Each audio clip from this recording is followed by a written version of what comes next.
Cyber ફ્રોડને ગુના દાખલ કરવામાં આવેલા હતા, જેમાં 1500થી વધુ કરોડ રૂપિયાના ટ્રાન્ઝેક્શન્સ આમાં ટ્રેસ થયા હતા. અને આ જ ગુનામાં 4 મુખ્ય આરોપીઓને જે તે સમયે પકડવામાં આવેલા હતા.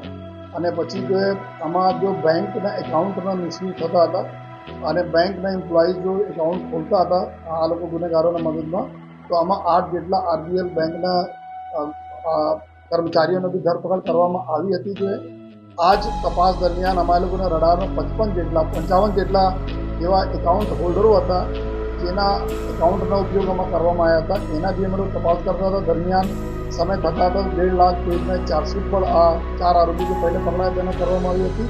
અને આ તપાસના અંતે આપણને એવું સ્પષ્ટ જો પુરાવા મળ્યા કે કુલ 11 જેટલા લોકો છે જો એકાઉન્ટ ધારકો છે.